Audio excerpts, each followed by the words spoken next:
अस्सलाम वालेकुम। Report card के साथ मैं हूं अलीना फारूक शेख। और कौमी असम्बली में पीटीआई ने जो इस्तीफ़े दे रखे हैं उसकी मंजूरी का मामला है और एक बार फिर ठन गई है स्पीकर और पीटीआई के दरमियान। लेकिन अब पीटीआई के अंदर से भी कुछ इख्तलाफात खुलकर सामने आ गए हैं। मामला कुछ यूँ है कि एक तरफ तो स्पीकर कौमी असम्बली जिनसे आज मुलाकात भी हुई पीटीआई के एक वफ्द की, वो इस बात के ऊपर कायम है कि जो रूल्स के मुताबिक, कवायद व ज़वाबित के मुताबिक तरीक़ाकार है वो उससे हट नहीं सकते। उन्होंने कहा कि मैं तो फर्दन ही जो इस्तीफे हैं उनको कबूल करूंगा।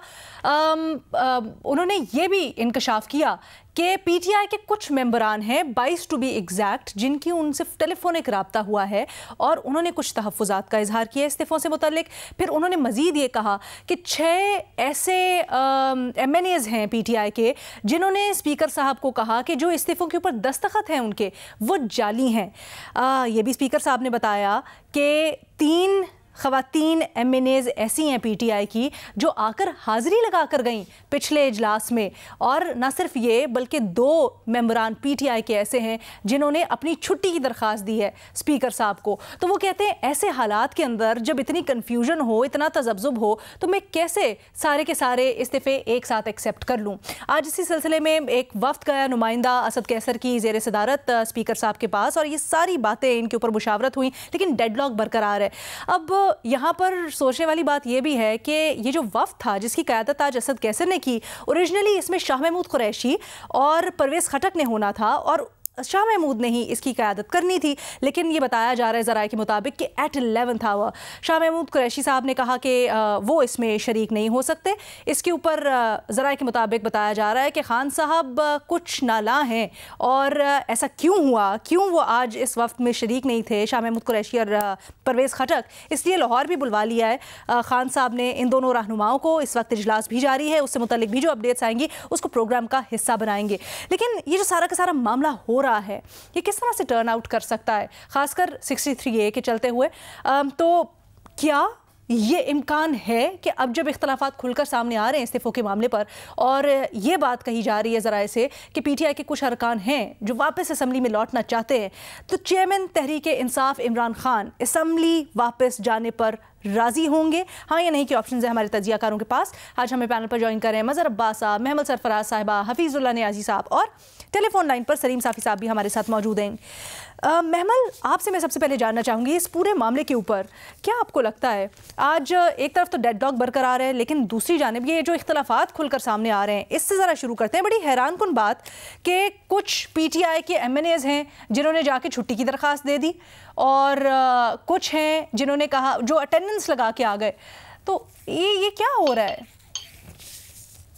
देखिए अलीना, जब ये डिसीजन ली गई थी कि en masse से सारे इकट्ठे रिजाइन करेंगे, तो उस वक्त भी हमने देखा था कि पीटीआई के अंदर से कई आवाज़ें, कुछ पब्लिकली कुछ प्राइवेटली, यही आई थी कि ये डिसीजन सही नहीं है और हमें ये गलती नहीं करनी चाहिए। और अब हमने देख लिया है कि अप्रैल से लेकर आप देखिए दिसंबर भी ख़त्म होने को आ गया है, तो 8 महीनों के अंदर हमने ये देखा है कि जो ये प्रिंसिपली ये जो डिसीजन खान साहब ने की, ये उनके लिए एक सियासी गलती बनकर सामने आई। क्योंकि उसके बाद के आप इवेंट्स उठाकर देख लें कि कोई इस चीज़ का कि उन्होंने ये सोचा था कि पब्लिक प्रेशर इतना बिल्ड करेंगे कि उसके बाद ये सिस्टम जो है ये हुकूमत को चलता करेंगे, लेकिन 2 लॉन्ग मार्चेस की, दोनों ही कामयाब नहीं हुई। जो उनके पास एक न्यूक्लियर ऑप्शन रह गया था, यानी कि असेंबलियों को डिसॉल्व करने का, वो भी हमने देख लिया कि वो भी अब एक इंडेफिनिट होल्ड के ऊपर है, क्योंकि अभी तो कोर्ट की कार्रवाई चल रही है, फिर उसके बाद और भी मामला है। हमने देखा कि उसके ऊपर भी उनकी पार्टी के अंदर से ये आवाजें आई कि ये नहीं होनी चाहिए। अच्छा, अब ये जो है ना, इसकी वजह से उनकी सियासत में एक आप कह लें कि वो फ्रस्ट्रेट कर दी गई है, क्योंकि कोई रिजल्ट तो आए नहीं। तो इसलिए मेरे ख्याल में कि अब सियासी तौर पर उनके पास कोई चॉइस तो नहीं रह गई कि वो सिस्टम के अंदर वापस ना आए। और मैं आपको याद कराती जाऊं कि जब 2018 के इलेक्शंस के बाद जब उस वक्त की सारी ऑपोजिशन ने कहा था कि ये एक रिग्ड इलेक्शन है, तो मौलाना फजलुर रहमान तो यही कहते थे कि आप लोग ओथ ही ना लें और पार्लियामेंट के अंदर जाएं ही ना। लेकिन उस वक्त पीपल्स पार्टी ने ये कन्विंस किया बाकी सियासी जमातों को, ऑपोजिशन की, कि ऐसा मत करें। और हमने 1985 के इलेक्शन से बाहर, सिस्टम से बाहर रहकर हमने उसका एक सबक सीखा है, और इसलिए ये बहुत इंपॉर्टेंट है कि हम सिस्टम में रह बैठकर सिस्टम के अंदर ज्यादा इफेक्टिव हूं और इम्पैक्ट लाएं और कोई चेंज लाएं, तो सिस्टम के अंदर रहकर वही देखिए कि वोट ऑफ नो कॉन्फिडेंस जिस तरीके से हुए सिस्टम में रहने की वजह से ही हुआ है। तो अगर इमरान खान साहब सिस्टम के अंदर रहते, नेशनल असेंबली से इस तरीके से इस्तीफे ना देते, तो शायद ये चीज ज्यादा इफेक्टिव होती कि वो असेंबली में भी प्रेशर डाल रहे होते और पब्लिक प्रेशर भी साथ साथ होता। तो ये दो चीजें शायद उनको वो रिजल्ट पता नहीं वो मिलते ना मिलते, लेकिन कुछ ना कुछ उसका इम्पैक्ट जो है इससे बेहतर होता खाली पब्लिक प्रेशर से। तो मेरे ख्याल में अब पीटीआई के अंदर बहुत सारे अरकान ऐसे हैं जो इस्तीफे वाकई नहीं देना चाहते, और आप प्राइवेटली जब बात भी करते हैं तो वो यही कहते हैं कि हमें वापस आकर ही आगे बढ़ना पड़ेगा, क्योंकि देखिए इलेक्टोरल रिफॉर्म्स अगर करने हैं, इलेक्शन कमीशन पर कंसेंसस बनानी है और बहुत सारी चीजें आपने जब वे फॉरवर्ड करनी है, तो पार्लियामेंट में आए बगैर आप सड़कों के ऊपर रहकर तो ये खाली नहीं कर सकते। नहीं तो पार्लियामेंट के अलावा भी तो बैठ सकते हैं कि नहीं? मुज़ाकरात के लिए तो आप किसी भी तरह बैठ सकते हैं ना। अगर इवन इलेक्टोरल रिफॉर्म्स होनी है तो उसके लिए जरूरी है कि पार्लियामेंट में ही जाए। नहीं अलीना, तो वो पार्लियामेंट में आए बगैर किस तरीके से ऑपोजिशन के साथ कंसेंसस चीजें होती है ना, कि टेकर सेटअप में अगर इनकी कोई से ना, वो हुकूमत के हमने ठीक है ये तो आए नहीं, तो फिर हम खुद ही अपनी मर्जी से लगा रहे हैं। इस तरह की जो चीजें होती है बहुत ज्यादा इसके अंदर टेक्निकल इश्यूज भी होते हैं। मेरे ख्याल में इवेंचुअली तो पीटीआई के अंदर कई सेम वॉइसेस हैं जो ये कहती हैं खान साहब को बारहा कि आप वापस आए असेंबलियों के अंदर, ताकि फिर हम हुकूमत से बात कर सकें। शायद इसके बगैर कोई आगे बढ़ने का या इलेक्शंस की तरफ जाने का कोई चारा ना हो, तो उनको आना तो चाहिए। अब वो आए ना आए तो खान साहब की जिद का न्याजी साहब ज्यादा बेहतर जानते हैं, इनके कजन है। लेकिन ये है कि हमने देखा है कि वो सियासी चीजों के ऊपर कुछ चीजों पे वो यू टर्न भी ले लेते हैं, और ऐसे यू टर्न में कोई बुराई भी नहीं है, क्योंकि ये एक जमहूरी निजाम के लिए भी एक अच्छी चीज है कि अगर मिल बैठकर, हम तो यही बात कहते हैं कि मिल बैठकर सारी चीजें ये डिसाइड। अच्छा न्याई साहब, आप बताएं, आप क्या समझते हैं, क्या इमरान खान साहब वापसी पे राजी होंगे? ये जो खबरें चल रही हैं कि शाह महमूद कुरैशी साहब और परवेज़ खटक साहब आज नहीं गए, शायद वो इस फैसले से कि हम इस्तीफों के ऊपर खड़े रहें ये मुत्तफिक नहीं है, कि इसमें कितनी हकीकत है?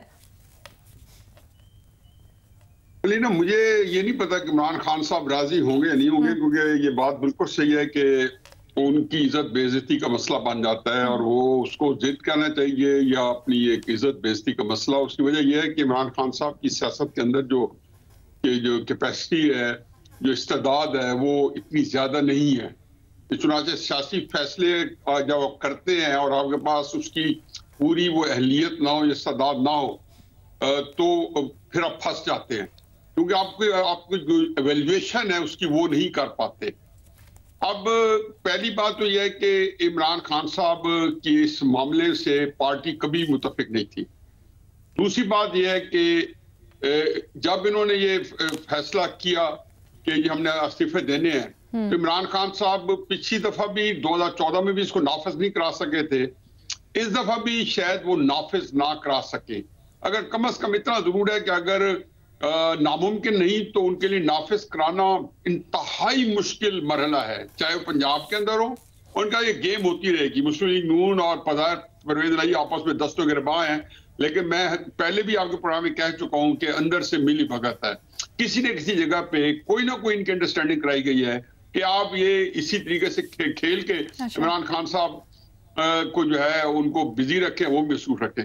लेकिन इमरान खान साहब की तीसरी अहम बात यह है कि इमरान खान साहब के पार्टी के बेशुमार अहम फैसले हैं, बहुत सारी मनसूबाबंदी है, बहुत सारी प्लानिंग है, जो कि जलसा के अंदर तकरीर में एक यकदम हो जाता है कि एक रॉ में बहते उनके मुंह से निकल जाता है, या वहां पे जब देखते हैं कि जी हालात किसी और काम के लिए गए हैं और उसके लिए साजगार नहीं है, जैसे 26 नवंबर 2022 का जो जलसा था रावलपिंडी का, कि वो तादाद नहीं आई, वो मकासद नहीं पूरे हो रहे, तो उन्होंने वहां कह दिया कि मैं पंजाब और केपी की इलेक्शन असेंबली जो है डिसॉल्व कर रहा हूं।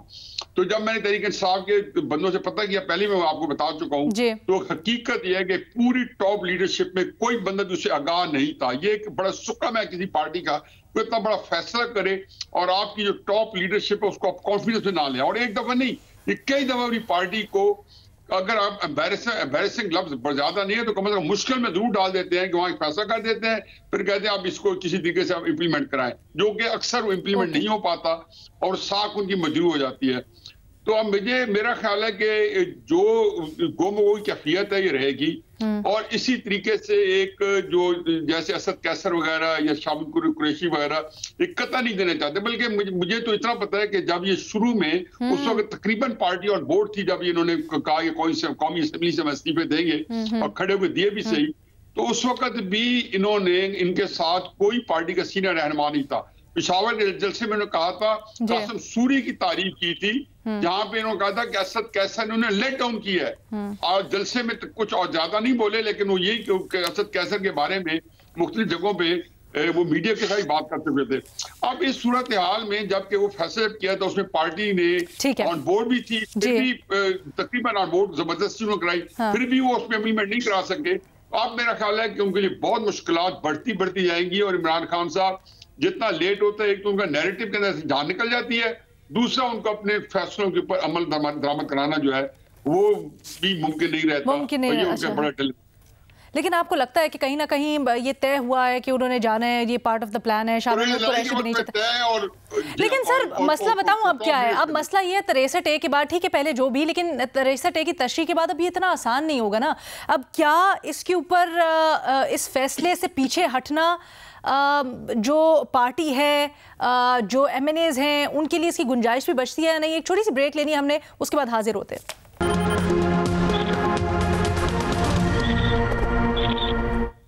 ब्रेक के बाद खुशामदीद। कौमी असम्बली में इस्तीफों का मामला अटका हुआ है और क्या अब वापसी की गुंजाइश है, इसके ऊपर मजहर अब्बास साहब आपसे मैं जानना चाहूँगी। ठीक है, हम एक तरफ ये बात तो कर रहे हैं कि PTI में इख्तलाफात हैं और कुछ मेंबरान चाहते हैं स्पीकर साहब के मुताबिक भी, और वो तो बल्कि ये कहते हैं कि कुछ ने छुट्टियों की दरख्वास्त दे दी है, कुछ अटेंडेंस लगा के चले गए, बड़ी हैरान कुन बात। लेकिन क्या ये अभी भी गुंजाइश मौजूद है अभी 63A की तशरीह होने के बाद? क्योंकि उस वक्त पार्टी पॉलिसी कुछ और थी, अब अगर पार्टी पॉलिसी बदलती है तो उस सूरत में क्या होगा? बहुत मुश्किल है। वैसे तो कुछ भी एक्सपेक्ट किया जा सकता है इमरान खान साहब से, क्योंकि 4 दिन पहले वो कह रहे थे कि मार्च अप्रैल में इलेक्शन हो रहे हैं, कल उन्होंने कहा कि मुझे इलेक्शन होते हुए नजर ही नहीं आ रहे। तो वो तो कुछ भी होता है, लेकिन पहली चीज़ ये कि जो राजा परवेज अशरफ साहब स्पीकर कौमी असम्बली ये सारे इंकशाफात कर रहे हैं, तो वो उनके नाम क्यों नहीं प्लेस करते? जाहिर है जिन्होंने आके दस्तखत किए उनके नाम बता दें, जिन्होंने छुट्टी के लिए अप्लाई किया है उनके नाम बता दें, और फिर ये कि जिन्होंने छुट्टी के लिए किया उनके तो नाम हैं, उनके नाम बता रहे हैं, और जो 3 अटेंडेंस लगा के गए उनके भी नाम बता रहे हैं। बट वो जो उनके रेजिग्नेशन फिर वो वापस क्यों नहीं कर रहे? This is the point. हाँ, स्पीकर को वापस कर देने चाहिए ना उनके रेजिग्नेशन, या रिजेक्ट कर देने चाहिए। तो ये स्पीकर की कुर्सी पे बैठ के अगर इस तरीके से आप खेल खेलेंगे तो जाहिर है आप कोई अच्छी रवायत नहीं कायम कर रहे। तो PTI की जो प्रॉब्लम है वो कंफ्यूजन है, PTI कंफ्यूजन का शिकार है। बहुत से लोग जिस वक्त, क्योंकि इमरान खान ने सबकी राय लेके रेजिग्नेशन का फैसला नहीं किया था। इमरान खान का एक इशू सबसे बड़ा ये है कि वो एकदम डिसीजन करते हैं, फिर खुद ही डिसीजन वापस ले लेते हैं। आप देखिए सीनियर लीडरशिप से मशवरे किए, लेकिन एक चीज होती है पार्टी की सेंट्रल एग्जीक्यूटिव कमेटी। हमारे यहाँ एक रवायत बन गई है सियासी जमातों की कि उन्होंने वो ना मरकजी मजलिस आमला के इजलास कोई करता है, अपनी कोर कमेटी बुला ली, ये अजीब सी टर्म शुरू की है कोर कमेटी, चंद लोगों को बुला लिया, फैसले अनाउंस कर दिए, पूरी पार्टी पे एप्लीकेबल होते हैं। अगर आपके रवैये इतनी गैर जमहूरी हैं तो ये जो चीजें होती हैं, और सिर्फ ये PTI के लिए नहीं सबके लिए है, हर की कोर कमेटी बनी हुई है। तो मेरे ख्याल में जो ये शाह महमूद कुरैशी, और ये बात तो शाह महमूद कुरैशी ने खुद कही थी कि वो खुद लीड करेंगे वफ्द जी। तो अब ये शाह महमूद वजाहत करें इस चीज की कि वो क्यों नहीं गए, और परवेज खटक साहब भी इस चीज की वजाहत करें, और इमरान खान उनसे वजाहत तलब करें। अगर इन्होंने, खान साहब ने बुला लिया उनको लाहौर, नहीं लाहौर तो बुला लिया, तो लाहौर बुलाने से तो कुछ नहीं होता, लेकिन ये कि आप करें ना फिर ऑफिशियली, और उनकी तहकीकात करें जिनके बारे में राजा परवेज अशरफ कह रहे हैं, या उसको कैटेगोरिकली डिनाई करें कि उनके कुछ लोगों ने अप्रोच नहीं किया, ये किया। लेकिन मेरा ख्याल है हम अच्छी रिवायात, अच्छी जमहूरी रिवायात कायम नहीं कर रहे। आज मैं एक इंफॉर्मेशन उस पे सेमिनार में था, तो जितने खैबर पख्तूनख्वा के इंफॉर्मेशन कमिश्नर, पंजाब के इंफॉर्मेशन कमिश्नर, सिंध में तो अभी पिछला तो बिल्कुल ही गैर फाल था। अभी जो नए आए हैं सिंध में वो तो अभी 2-3 महीने हुए हैं। बलूचिस्तान में बहाल ही नहीं है इंफॉर्मेशन कमिश्नर, आज़ाद कश्मीर में मौजूद ही नहीं है इलेक्शन कमिश्नर, और पिछले 1 महीने से जो सबसे इफेक्टिव इंफॉर्मेशन कमिश्नर थे इस्लामाबाद में मरकज के, वो पिछले 1 महीने से वो इंफॉर्मेशन कमिश्नर डिफंक्ट पड़ा हुआ है, और अब वफाकी हुकूमत ने तोशा खाने की इंफॉर्मेशन देने से इनकार कर दिया है। ये जो रवैये हैं, ये रवैये सारा रिफ्लेक्ट करते हैं। इसी तरह स्पीकर कौमी असेंबली ये क्यों खेल खेल रहे हैं कि किसी इतने लोगों ने मुझे अप्रोच किया है, इतने लोगों ने ये किए, बताएं नाम किन लोगों ने अप्रोच किया है। 22 के नाम है, जो भी हैं असेंबली सेक्रेटेरिएट को वाजे करना चाहिए। लेकिन सलीम साफी साहब, आपकी क्या राय? ठीक है, हाँ, इमरान खान की हद तक मुझे लगता नहीं है कि वो इस फैसले से पीछे हटेंगे जो उन्होंने रेजिग्नेशन का कर लिया। ठीक है, एग्जैक्टली यही मज़ा साहब, इसको सेकंड राउंड में आके डिस्कस करते हैं। लेकिन साफी साहब, आपसे मैं पहले ये जानना चाहूंगी, आप क्या समझते हैं, क्या ये मामला भी आपको अदालतों में जाता हुआ लगता है? किस तरह से सॉल्व होगा? देखिए, ये एक और बदकिस्मती होगी कि सियासतदान अपना मामला पार्लियामेंट में निपटाए बगैर, जाली है या असली है जैसा भी है, पार्लियामेंट तो है, अदालतों में ले जाते हैं। असल में इसमें दोनों फरीकों का कसूर है। पहली हकीकत ये है कि इमरान खान के सिवा बाकी किसी के मैंने की ये ख्वाहिश नहीं है, और ना वो उसके लिए तैयार है। इसलिए न पार्लियामेंट लाज बाज ने छोड़े हैं, बाज ने गाड़ियां भी नहीं छोड़ी हैं कि वो पार्लियामेंट से ही मुस्ताफी हो जाए। अब इमरान खान ने इस मामले में शायद ना उन लोगों को एतमाद में लिया है, ना मुशावरत की है प्रॉपर तरीके से, लेकिन ये तो उनका कसूर है। लेकिन स्पीकर भी सरासर नाजायज कर रहे हैं, और जिस तरह कासिम सूरी साहब स्पीकर होके भी असल में इमरान खान की गुलामी कर रहे थे, इसी तरह लगता ये है कि राजा परवेज रशीद साहब भी स्पीकर होके भी वो जरदारी साहब की गुलामी कर रहे हैं। क्योंकि अब अगर उनकी पार्टी की क़यादत कहती है कि हम इस्तीफा दे चुके हैं और या मुस्तफ़ी हो रहे हैं, तो फिर ये स्पीकर का फर्ज है कि जिस तरीके से वो चाहते हैं वो उनके लिए माहौल साजगार बना दे। और फिर स्पीकर के पास अब इस मौक़िफ़ के लिए कोई अखलाकी जवाब भी नहीं है, क्योंकि इससे पहले इन्होंने जो 11 के इस्तीफे मंजूर किए थे, तो क्या इन्होंने उनको इंफरादी तौर पर बुलाया था? इसलिए मेरा तो अपना मौक़िफ़ ये है कि इसमें स्पीकर साहब को अब वो जिस तरीके से भी देना चाहते हैं, मीडिया के जरिए देना चाहते हैं, ये भी एक तस्दीक है। उसमें अगर कोई होगा और वो कह देगा बात पे आके के, अच्छा, ये जो आप 11 इस्तीफों की बात करें ना साफी साहब, सॉरी मैं आपकी बात काट रही हूँ, लेकिन सर ये स्पीकर साहब से सवाल हुआ कल जब वो आज प्रेस कॉन्फ्रेंस कर रहे थे, तो उन्होंने कहा कि जी वो जो 11 इस्तीफे थे उनकी मुझे कहीं ना कहीं तस्दीक हुई। जैसे किसी ने ट्विटर पैगाम या इंटरनेट के ऊपर अपना इस्तीफा करके उसकी तस्दीक की, कई लोगों ने टीवी के ऊपर बैठ के कहा, कई लोगों ने फ्लोर ऑफ द हाउस कहा, तो मुझे तस्दीक हो गई। नहीं, वो स्पीकर साहब ने काम पहले किया था और अदालत में उसके बारे में फैसला बाद में आया था। तो स्पीकर साहब इस मामले में भी उसको ट्विस्ट कर रहे हैं। स्पीकर ने तो पहले काम किया था, इलेक्शन अनाउंस हुआ था, इलेक्शन कमीशन ने उसको एंडोर्स किया था, और उसके बारे में अदालत का वो बाद में आया था। तो स्पीकर साहब अगर इतने आईन की पासदारी और टेक्निकल बुनियादों पर चलना चाहते हैं, तो किस कायदे और उसूल के तहत इन्होंने उन 11 के इस्तीफे मंजूर किए? ये हम में से हर किसी को पता है। ये आपस में बैठे और इन्होंने चेक किया कि कौन से सीटें जो है वहाँ पे अपोजिशन की पोजीशन मजबूत है, तो उस बुनियाद पे उन्होंने हल्के सेलेक्ट किए और उन लोगों के इस्तीफे मंजूर कर दिए। तो क्या वो लोग स्पीकर के पास आए थे तस्दीक के लिए? इसलिए स्पीकर इस मामले में जो कुछ कर रहे हैं वो सरासर गलत है, और उनको चाहिए कि अगर वो पीटीआई की क़यादत कहती है कि हम सब लोगों के इस्तीफे मंजूर कर लें, तो स्पीकर को मंजूर करना चाहिए। उसके बाद अगर किसी को शिकायत होगी तो वो अदालत चला जाएगा। एक ब्रेक लेते हैं, उसके बाद वापस आते हैं और फिर इसको मजीद आगे बढ़ाएंगे।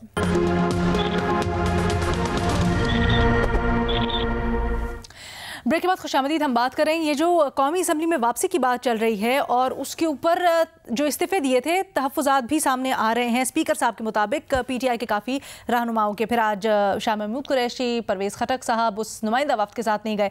महमल, अभी जब डिस्कशन कर रहे थे तो आपने ये कहा कि आपको लगता है कि ये फ़ैसला पॉलिटिकली पीटीआई के लिए भी बेहतर होगा। मज़हर अब्बास साहब ने भी, न्याई साहब ने भी इसके ऊपर रोशनी डाली, लेकिन आज तक अगर देखा जाए, हम पीडीएम को इस बात के ऊपर कहते हैं कि जब वक्त था तो उस वक्त जब जाली असम्बलियाँ कहते थे, जब पीटीआई की हुकूमत आई तो उससे क्यों ये लोग वॉकआउट नहीं किए, क्यों इन्होंने हल्फ उठाए, क्यों शरीक हुए? तो क्या आपको लगता है कि अगर इस वक्त पीटीआई वापस असम्बली में आ जाती है तो उनको ज़्यादा नुकसान नहीं होगा?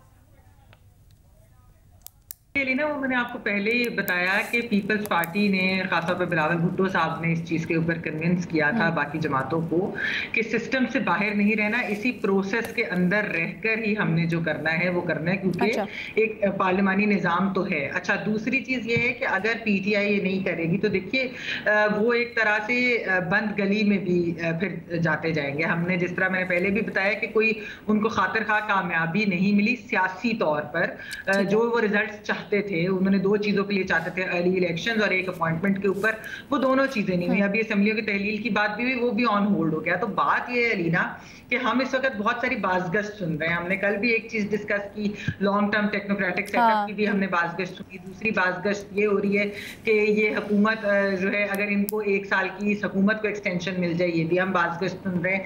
बहुत सारी ऐसी चीजें हैं जो कि जाहिर बात है कि वो उनकी आईन और कानून में क्या गुंजाइश है। हमने कल इस पे बात की कि कोई उस चीज की गुंजाइश तो है नहीं, लेकिन फिर यहाँ पर बहुत सारी चीजें हो रही थी। तो क्या अगर पीटीआई को ये शायद कुछ लोग ये समझते हैं, उनकी थ्योरी ये है कि शायद ये पीटीआई को मैसेज भी दिया जा रहा है कि अगर आप वापस ना आए तो फिर इलेक्शंस तो नहीं। आप अभी मज़हर साहब भी बात करते हैं, खान साहब के स्टेटमेंट की जो कह रहे हैं इलेक्शन होते ना, जी, तो वो अगर इलेक्शन ये नहीं है कि खाली फिर वो इस साल नहीं, उनको अभी तो खैर उन्होंने ये कहा ना कि अभी नहीं होते नजर आ रहे, लेकिन मैं बात ये कर रही हूँ कि अगर जिस तरह की मैसेजिंग जा रही है वो ये भी है कि फिर आप इलेक्शंस को इस साल तो भूल ही जाइए, क्योंकि हालात ऐसे हैं, मौशी हालात हैं, फ्लड्स आए थे, इतना नुकसान भी है, सियासी भी एक पोलराइजेशन और हर चीज इस तरह। तो उसके लिए मेरे ख्याल में जब तक पीटीआई जो है पार्लियामेंट में वापस नहीं आएगी, वैसे भी मैं तो बार बार ये बात कहती हूँ कि पार्लियामेंट बेहतर जमहूरियत ने आकर। अच्छा नहीं, लेकिन उधर सिंध में भी तो डेवलपमेंट हो रही है ना। मज़हर अब्बास साहब की तरफ यही लेके चलते हैं। मज़हर साहब, उधर MQM PSP मिलाप प्रोजेक्ट चल रहा है, सारा का सारा वो PSP MQM मिलाप प्रोजेक्ट चल रहा है उधर। कामरान टिसोरी साहब ने कल भी एक इजलास करवाया, खालिद मकबूल सिद्दीकी साहब, उसके सिलसिले में बताइएगा थोड़ा सा, ये सियासत में, मुल्की सियासत में, सिंध की सियासत में कितना अहम होगा? और ऑफ कोर्स पीटीआई जो कि इस वक्त अमली तौर पर असम्बलीज में हमें नज़र नहीं आ रही है, क्या जो मुख्तलिफ सूबों में जिस तरह से वो उभर के आई 2018 के इलेक्शंस में, क्या वो फिर श्रिंक आउट हो जाएगा अगर वो वापस नहीं आते असम्बली में? तो देखिए, पहली चीज तो ये कि अभी जिस तरह सलीम साफी साहब भी बात कह रहे थे, अगर राजा पर शाह महमूद कुरैशी ने असेंबली के फ्लोर पे खड़े होकर कहा तो सबसे पहले तो शाह महमूद कुरैशी का इस्तीफा कबूल कर लेना चाहिए था। और वहां जितने लोग भी खड़े थे, जिन्होंने खड़े होकर उसको इंडोर्स किया, ये जो हम रिवायात कायम करते हैं ना कि जी अब इधर से देखिए मैं तस्दीक करूंगा नहीं करूंगा, मसला ये कि आप सबके रेजिग्नेशन एक्सेप्ट कर लें, उसके बाद जिसको ग्रीवेंसेस होगी वो चला जाएगा, कोर्ट चला जाएगा, आपको दरखास्त दे देगा, जो कुछ भी है। ये बहुत खराब रवायत। दूसरी, अभी आपने सिंध की बात की, देखिए सिंध में MQM सर्वाइवल की लड़ाई लड़ रही है और MQM के जितने भी फैक्शन हैं सब ने अपने अपने तजुर्बात करके देख लिए, उनमें से कोई तजुर्बा कामयाब नहीं हुआ, कोई प्रोजेक्ट कामयाब नहीं हुआ। एक तरफ MQM लंदन है जो जाहिर है गैर एलानिया पाबंदी है, उसको पॉलिटिकल एक्टिविटीज़ की इजाज़त नहीं है। अल्ताफ़ हुसैन जो है वो उनको कम्प्लीटली आउट कर दिया गया है। MQM लंदन बिल्कुल कोई एक्टिविटी नहीं कर सकती, लेकिन दूसरे लोग जो एक्टिविटी कर सकते हैं उनको रिस्पॉन्स नहीं मिल रहा। जो MQM पाकिस्तान, अब अगर एक कोशिश यही है जो टिसोरी साहब को लाया गया एज ए गवर्नर, उसके बाद से वो पिछले 1-1.5-2 महीने से कोशिश कर रहे हैं सब यकजा हो जाएं। अभी सब यकजा हो भी जाएं तो 15 जनवरी को जो लोकल बॉडीज इलेक्शंस है वो बहुत टफ होगा MQM के लिए। लेकिन ये कि जाहिर है जब सब एक प्लेटफॉर्म पे आ जाएंगे तो उसका आगे चल के फायदा तो हो सकता है उनको। लेकिन ये जाहिर है माइनस अल्ताफ फार्मूला है और माइनस अल्ताफ फार्मूला किस हद तक इफेक्टिव रहता है ये देखना है। लेकिन पीटीआई ने, देखिए एमक्यूएम का जो वोटर है वो बहुत सा वोटर पीटीआई में चला गया है और वो पीटीआई के साथ जुड़ा हुआ है। पीटीआई अगर यही इत्तेहाद या मर्जर आज से 1.5 साल पहले होता तो शायद एमक्यूएम आज बेहतर पोजीशन में आ चुकी होती, क्योंकि पीटीआई पिछले साल तक बहुत गैर मकबूल थी। इस वक्त सूरत हाल जो है वो पीटीआई जो है वो बिल्कुल कॉन्टेस्ट में है। जमात इस्लामी जो और एमक्यूएम का जो वोट बैंक है वो एक तरफ तहरीक लब्बैक की तरफ बहुत सा चला गया पीटीआई की तरफ। तो इसलिए एमक्यूएम अगर एक होती है तो उसका एक मैसेज तो अच्छा जाएगा, लेकिन क्या उसका फौरी फायदा होगा वो आई एम नॉट श्योर। मुझे नहीं लगता कि फौरी तौर पे अगर 15 जनवरी को लोकल बॉडीज होते हैं तो उनको फायदा होगा। आगे चल के हो सकता है फायदा, लेकिन अभी चैलेंजेस बहुत हैं, इसको देखना होगा। अच्छा न्याई साहब, कमिंग बैक टू द जो हम इस्तीफों वाली बात कर रहे हैं, आप क्या समझते हैं, क्या इसकी पॉलिटिकल फ़ायदा होगा पाकिस्तान तहरीक इंसाफ को अगर असेंबली में वो आ जाते हैं, या फिर इसका नुकसान होगा? क्योंकि अपेरेंटली इमरान खान साहब जिस तरह से एजिटेशन की पॉलिटिक्स करते हैं और फिर एक बयानिया बना के चल रहे हैं, अगर वो वापस असेंबली में आ जाते हैं तो वोटर सपोर्टर तो बड़ा उनका डिसअपॉइंट हो जाएगा, नहीं? यकीनन बहुत नुकसान होगा। ये मैं नहीं कहता हूँ कि इस्तीफे दे के उनको फायदा होगा, क्योंकि उसकी भी अपनी कॉन्सिक्वेंसेज हैं। देखें, अभी हम डिस्कस कर रहे थे कि जब पीडीएम में खसूस फजल रहमान साहब ने ये इस बात की तहरीक चलाई कि जी सारी अपोजिशन बाहर आ जाए, तो उस वक्त शायद मेरा भी एक ख्याल हो कि सिस्टम को ना चलने दिया जाए, ऐसे सिस्टम को जो मैनिपुलेट करके इंजीनियरिंग के साथ एक चीफ जस्टिस और एक एस्टेब्लिशमेंट मिल के पूरा एक निजाम जो है दरम भरम कर दे और एक इमरान खान साहब को आके अफरीत बना के पाकिस्तान में नाफज करे। लेकिन हाइंड साइड में हम कहते हैं कि नहीं, बिलावल का डिसीजन उससे बेहतर था। तो कई चीजें होती हैं कि हर चीज के एक स्ट्रेंथ भी होते हैं, वीकनेसेस भी होती है। अब इस्तीफों के सिलसिले में देखें कि आप परवेज इलाही साहब का बयान क्यों भूल जाते हैं, जो ये कहा है कि जी 99%, अभी कहा है चंद 2-3 हफ्ते पहले कि 99% मेंबर इस्तीफा नहीं चाहते। अब मुझे बताएं कि अगर मैं इस्तीफा नहीं चाहता हूं और इमरान खान साहब जो पार्टी हेड कहते हैं इस्तीफे दे दो, और सारों को 99% को कहते हैं इस्तीफे दे दो, तो कॉन्स्टिट्यूशनली स्पिरिट के अंदर जिन मैं कॉन्स्टिट्यूंसी को रिप्रेजेंट कर रहा हूं वो मैं चेयरमैन को नहीं रिप्रेजेंट कर रहा हूं। भले से पार्टी का भी वोट होगा, सब कुछ होगा। तो इसकी ये ध्यान में रखें कि कोई भी शामिल कुरैशी समेत कोई भी मेरे साथ जो भी वन टू वन मेरे साथ जितना इंटरेक्ट हुआ है तहरीक इंसाफ के एमपीएस का या एमएनएस का, एक बंदा मुझे नहीं मिला जो कि इस्तीफों के फेवर में हो। अब इमरान खान साहब की अपनी ऑब्सेशन होती है, वो 2002 में भी इलेक्ट हुए थे तो 2007 में इस्तीफा दे दिया था उन्होंने कि जी अब निकल आना चाहिए असेंबली में। लेकिन सर अब टू लेट नहीं हो गया? एक बात सर में एक उनके ज़हन में बात जो आती है जिसकी वजह से ये सारा उनका दिमाग बन रहा होगा कि वो ये कि उनका ख्याल ये है कि उनको सिस्टम से बाहर निकाला जा रहा है जी। अब जो निकालने वाले हैं वो पीडीएम नहीं है, शहबाज शरीफ नहीं है, जरदारी साहब नहीं है, फजल रहमान नहीं है, जो भी निकालने वाला है जिस तरीके से उनको घेरा जा रहा है, जिस तरीके से उनकी जो तोशाखाना के ऊपर और बाकी मामलात में उनकी ऑडियो वीडियो लीक्स आ रही हैं या डराया जा रहा है, उनको घेरा बन के जा रहा है, तो केसेस हैं सारे के सारे। तो वो समझते हैं कि जी ये इमरान खान साहब की सोच जो है बड़ी आमियाना सोच है और बड़ी मैं कहता हूँ कि गैर सियासी सोच है कि अगर तहरीक इंसाफ क्योंकि मेरी ही वजह से है, मेरे ही दम से है, तो अगर मैं नहीं हूं तो फिर तहरीक इंसाफ का वजूद जो है मेरे सामने ही वो भी जो है वो उसका वजूद जो है मिट जाना चाहिए या खत्म हो जाना चाहिए या उसे शामिल कुरैशी। सर वैसे आइडियली ऐसा नहीं होना चाहिए, लेकिन क्या इस परसेप्शन में हकीकत भी नहीं है? अच्छा महमल कुछ ऐड करना चाह रही है सर? एक आखिरी बात उसमें यह कि देखिए मत भूलें कि पहले हमने पीपल्स पार्टी जो थी वो पूरे पाकिस्तान के अंदर जब उसको फेडरल पार्टी बनी तो हमने उसको सुबह से कर दिया, फिर हमने मुस्लिम नून को पकड़ा। मुस्लिम नून को आप ये देखें कि 99 में मुस्लिम नून कश्मीर क्या 2/3 मेजॉरिटी, केपी में 2/3 मेजॉरिटी, पंजाब में, सिंध के अंदर मेरिट पे पीपल्स पार्टी को हरवाया 97 में।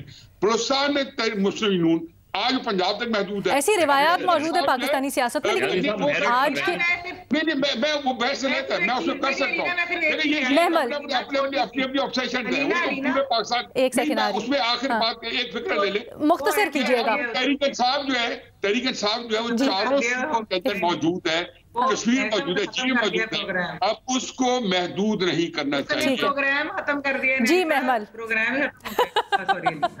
ये न्यायी साहब हमारे चलती है ना उनकी माशाल्लाह से तज्जिया, तो फिर खत्म ही नहीं होता। न्यायी साहब के पास इतनी नॉलेज है कि उनकी वो पिटारी खुलती है तज्जिए की नॉलेज की, तो क्या करें। जी Mahmal, I am so sorry Mahmal. जी जी सॉरी अलीना। अच्छा मैं सर ये ऐड करना बड़ी बड़ी मीन है भाई लीना प्रोग्राम में कुछ इतनी गुस्ताखी। और अरे नहीं सर, मैंने तो अरे नहीं सर मैं एक्सपंज करवा देती हूँ आज की असेंबली की कार्रवाई में से लेकिन ये तो आपकी नॉलेज की पिटारी की तारीफ की है मैंने सर।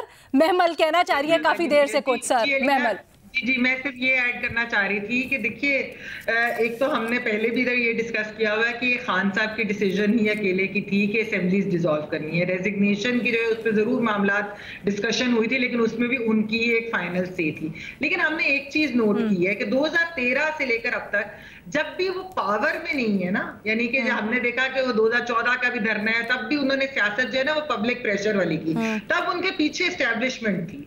अब एस्टेब्लिशमेंट भी नहीं है, लेकिन जब वो खुद पावर में नहीं है तो उनको पार्लियामेंट के अंदर रहने का या सिस्टम के अंदर रहने का कोई ज्यादा फिर शौक नहीं होता जब वो खुद ना पावर में जब तक हो। ये भी जो है ये कोई इतना जमहूरी रवैया नहीं है कि या सिर्फ वो पावर में हो तो तब सिस्टम चलेगा, वरना अगर वो पावर में नहीं है तो फिर बस पब्लिक प्रेशर के थ्रू बस यही करते रहना है। तो ये भी मेरे ख्याल में उनको सोचना चाहिए कि एक पाकिस्तान के एक जमहूरियत का पार्लिमानी निजाम है, इसको किस तरीके से सिस्टम को चलाते हैं। ठीक है आपकी रिजर्वेशंस होंगी, उन रिजर्वेशंस पर आकर पार्लियामेंट में खुलकर बात करें और पब्लिक प्रेशर भी अगर आप रखना चाहते हैं साथ। लेकिन मज़हर साहब को होते हुए नजर नहीं आता ना, अदरवाइज बहुत नुकसान हो। लेकिन मज़हर साहब को होते हुए नजर नहीं आता। लेकिन मज़हर साहब एक चीज, सॉरी एक सवाल ले लीजिएगा मेरा। एक मजे का किस्सा सुनाऊं जो आरिफ अलवी साहब ने उस महफिल में सुनाया था, तारीखी महफिल में, जिससे बाद में वो यू टर्न ले लिया था।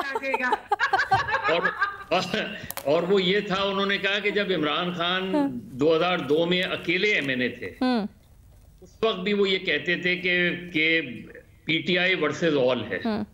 तो कहते थे हम भी इस चीज को वो कहते थे कि आप तो अकेले एमएनए, तो पूरी पीटीआई के खिलाफ सारी जमातें क्यों जमा हो जाती हैं। मेरा ख्याल है वो जो एक अलग सिलसिला है। लेकिन जैसे न्याजी साहब कह रहे थे कि कोई जमात अपने एक नेचुरल प्रोसेस में कन्फाइंड होती है तो होने दें, अपने नेचुरल प्रोसेस में खत्म होती है तो होने दें। पीपुल्स पार्टी पंजाब की बहुत बड़ी जमात थी, आज पंजाब में नजर नहीं आती। पीएमएलएन इसी तरह पीएमएलएन सुकड़ गई, बाकी सूबों में उस तरीके से नहीं नजर आती पीएमएलएन। तो अगर पीटीआई अपने एक नेचुरल प्रोसेस में उसकी पीक है, अगर तो उसकी पीक को जाने देना, उसे रोक क्यों रहे हैं। लेकिन अगर अपने एक प्रोसेस में वो चली जाती है और कोई जमात नहीं ठहरती, कोई जमात पाकिस्तान में सही मानों में चारों सूबों में उस तरह एग्जिस्ट नहीं करती। और मतलब माजी की बात कह रहा हूं, तो आज अगर पीटीआई की है सबसे ज्यादा रिप्रेजेंटेशन सब जगह, तो पीटीआई को अगर अननेचुरल अंदाज में आप कट टू साइज करेंगे तो ये याद रखें कि 88 में भी कोशिश की थी बेनजीर को कट टू साइज करने की। इस तरह जमातों को कट टू साइज नहीं किया जाता, सियासत नहीं खत्म होती। सही कह रहे हैं, कभी भी नहीं खत्म होती। यही बात है कि एक नेचुरल प्रोसेस में जाने दें, इसीलिए कंटिन्यूटी ऑफ द प्रोसेस बहुत जरूरी है। ये टेक्नोक्रेट, ये इस तरह के फिलर्स छोड़ना सेटअप्स के ऊपर जो बात है कभी भी पायदार नहीं होगा। ठीक है जी, आज के प्रोग्राम से इतना ही, इजाजत दीजिए, अल्लाह हाफिज।